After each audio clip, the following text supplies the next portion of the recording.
Саламатсыңарбы, балдар? Биз азыр силер менен кыргыз тили сабагын өтөбүз. 9-класстар. Окутуу орус тилинде жүргүзүлгөн класстар үчүн. Мугалим Кыштобаева Чынара Абдыкасымовна. Демек биз силер менен 3-чейректе алган билимибизди бир аз бышыктайбыз. Демек сабагыбыздын максаты сүйлөмгө мүчө боло албаган сөздөрдү кайталоо. Сабактын максаты билим берүүчүлүк, сүйлөмгө мүчө боло албаган сөздөрдү эске түшүрөсүңөр, сүйлөмдөн алардын түрлөрүн ажыратасыңар, мисал келтиресиңер жана суроолорго жооп бересиңер. Өнүктүрүүчүлүк. Балдар, силер ойлоо жөндөмдүүлүгүңөрдү өстүрөсүңөр, мааниси боюнча аларды түрлөргө ажыратасыңар. Тарбия берүүчүлүк. Турмушта бул сөздөрдүн туура колдонулуш маанисин түшүнөсүңөр. Биз аларды эске түшүрүү үчүн төмөндөгү таблицага көңүл бөлүп, бир сыйра эске түшүрөбүз. Сүйлөмгө мүчө боло албаган сөз таблицада көрүнүп тургандай эле 3кө бөлүнөт. Каратма сөз, киринди сөз жана сырдык сөз. Бул үчөө тең сүйлөмгө мүчө боло албайт. Эч кандай синтаксистик мааниге ээ эмес. Демек, каратма сөздөрдү эске түшүрөлү. Балам, апаке, уулум, алым, агай, бермет, эже. Мисалы, балам, эшикти жаап койчу. Демек, мында балам деген сөзүбүз каратма сөз. Ошондой эле экинчи таблицадагы киринди сөз.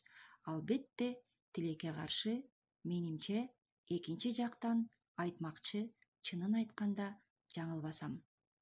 Мисалы, жаңылбасам, эжейдин айтканы бул күнү дал келмек. Ошондой эле 3-таблицадагы сырдык сөз. Бах, ох, ай, ой, апей, пай. Пай, сенин көйнөгүң сонун тура. Демек, мында адамдын ички сезимин билдирди. Азыр балдар тапшырмага көңүл бөлөбүз.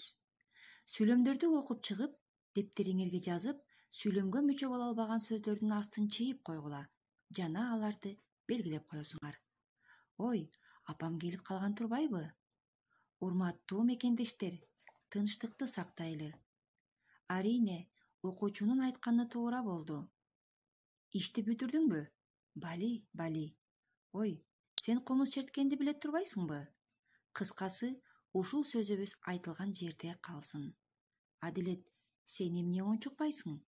Кокуй, өзүм да сени көрүп чочуп кеттим.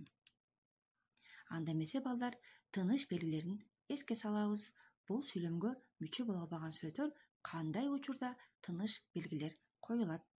Эгерде каратма сөз сүйлөмдүн башында келсе, анда өзүнөн кийин сөзсүз үтүр белгиси коюлат. Ал эми аягында келсе, өзүнө мурун коюлат. Ошондой эле ортосунда келсе, эки жагынан үтүр белгиси коюлат. Эгерде киринди сөз сүйлөмдүн башында, ортосунда, аягында колдонулса, так эле ушул биринчи эрежегидей орун алат. Сырдык сөз адамдын ички сезимин билдирип, күчтүү сезим менен айтылса, үтүрдүн ордуна илеп белгиси коюлат. Демек, балдар, бышыктайбыз. Сүйлөмгө мүчө боло албаган сөздөр боюнча билимибизди бышыктап алдык. Анда текст менен иштеп, керектүү жерге мааниси боюнча тыныш белгилерди коесуңар. Жаз келип, келген куштар келе баштады. Менимче алардын келиши жаратылышка көрк берет. Биринчиден чымчыктардын сайраганы кулакка жагымдуу угулат. Ай, булардын мукамынан уккум келет экен. Апа, дедим ичимдеги кубанычты батыра албай. Менин кубанычыма баары ортоктош болуп жаткандай сезилди. Бах, жаратылыштын кереметин карачы.